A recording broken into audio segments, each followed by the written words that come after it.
বন্ধুরা, আজ সকাল সকাল পুরো দেশে এমন একটি খবর ছড়িয়ে পড়ল যা সবাইকে চমকে দিল। ওড়িশার আকাশে একটি ঝলমলে জিনিস খুব দ্রুত গতিতে ছুটে গেল, যা একটি রহস্যময় প্যাটার্ন তৈরি করল। মানুষ ভেবেছিল এটি হয়তো কোনো ইউএফও বা কোনো স্পেস এজেন্সির নতুন পরীক্ষা, কিন্তু বন্ধুদের সত্যিটা এর থেকেও অনেক বড় এবং শক্তিশালী। এই রহস্যময় দৃশ্য আসলে ভারতের সবচেয়ে শক্তিশালী ক্ষেপণাস্ত্র অগ্নি-5 সফল পরীক্ষার ছিল। এই পরীক্ষা ভারতের প্রতিরক্ষা ক্ষমতায় একটি নতুন মাইলফলক হয়ে দাঁড়িয়েছে এবং এটি বিশ্বকে স্পষ্ট বার্তা দিয়ে দিয়েছে যে ভারত এখন কারো থেকে পিছিয়ে নেই। তো কি আছে এই পুরো খবরে, জেনে নিন আজকের এই ভিডিওতে। বন্ধুরা, এই পরীক্ষা ওড়িশার চাঁদিপুরে অবস্থিত ইন্টিগ্রেটেড টেস্ট রেঞ্জ থেকে করা হয়েছে এবং এর পরিসর ছিল প্রায় 5000 কিলোমিটার পর্যন্ত। এত দীর্ঘ দূরত্বে ক্ষেপণাস্ত্রকে ট্র্যাক করা সহজ নয়, তাই ভারত প্রথমবারের মতো শিপ বেসড ট্র্যাকিং সিস্টেম ব্যবহার করেছে। এই সিস্টেমের মাধ্যমে সমুদ্রে থাকা বিশেষ জাহাজ থেকে ক্ষেপণাস্ত্রের প্রতিটি গতিবিধি ট্র্যাক ও রেকর্ড করা হয়েছে। এখন আপনাদের মনে প্রশ্ন আসবে যে শেষ পর্যন্ত এটি অগ্নি-5 কেন? এর আগে তো খবর আসছিল যে ভারত অগ্নি-6 বা সূর্য ক্ষেপণাস্ত্র পরীক্ষা করবে, যার পাল্লা 8000 থেকে 12000 কিলোমিটার পর্যন্ত হবে বলে ধরা হয়। কিন্তু আজকের এই পরীক্ষাও কোনো ছোট বার্তা নয়। আসলে প্রথমবার অগ্নি-5কে তার পূর্ণ ক্ষমতা ফুল রেঞ্জতে পরীক্ষা করা হয়েছে। এর আগে এর পরীক্ষা সাধারণত 3500 কিলোমিটার পর্যন্তই সীমাবদ্ধ ছিল। অগ্নি-5 শুরুর পাল্লা 4500 কিলোমিটার বলা হয়েছিল, পরে এটিকে বাড়িয়ে 5500-5800 কিলোমিটার ঘোষণা করা হয়। কিন্তু চীনের বহু বিশেষজ্ঞ এবং তাদের বড় সংবাদপত্র গ্লোবাল টাইমস দাবি করেছে যে ভারত আসল ক্ষমতা গোপন করছে এবং এই ক্ষেপণাস্ত্র সহজেই 8000 কিলোমিটার পর্যন্ত আঘাত করতে পারে। অর্থাৎ ভারত থেকে ছোঁড়া এই ক্ষেপণাস্ত্র সরাসরি ইউরোপ পর্যন্ত পৌঁছাতে পারে। আজকের পরীক্ষায় স্পষ্ট হয়েছে যে ভারত অগ্নি-5 পাল্লা আরও শক্তিশালী করেছে।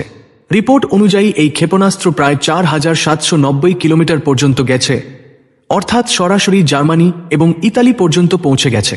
এটি প্রমাণ করে যে ভারত এখন শুধু এশিয়াই নয় বরং ইউরোপ পর্যন্ত তার স্ট্রাইক ক্ষমতা দেখাচ্ছে।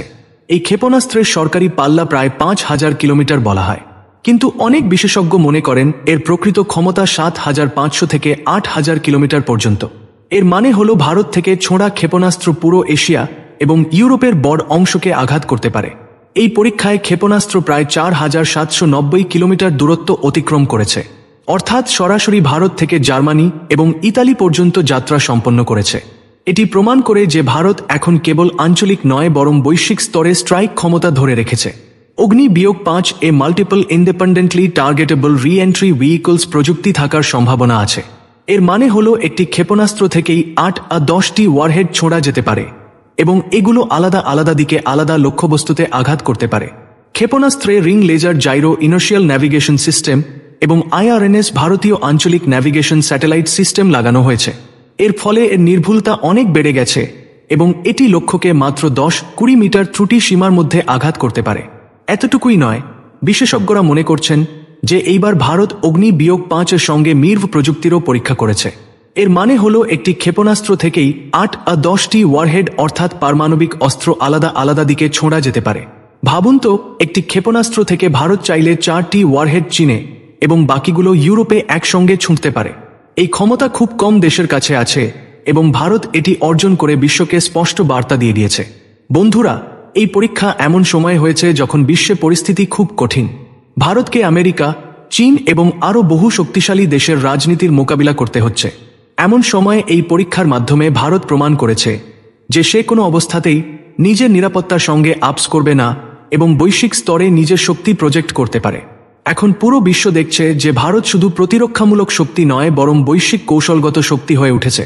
আগামী সময়ে হয়তো আমরা অগ্নি-6 বা সূর্য ক্ষেপণাস্ত্র দেখতে পাব, যাদের পাল্লা আন্তর্মহাদেশীয় হবে এবং সরাসরি আমেরিকা পর্যন্ত পৌঁছাতে পারবে। কিন্তু আপাতত অগ্নি-5 এই সফল পরীক্ষা ভারতের জন্য একটি গেম চেঞ্জার মুহূর্ত। যদি আপনাদের এই ভিডিও ভালো লেগে থাকে তাহলে কমেন্টে ইয়েস টাইপ করুন এবং আমাদের চ্যানেলটি সাবস্ক্রাইব করতে ভুলবেন না।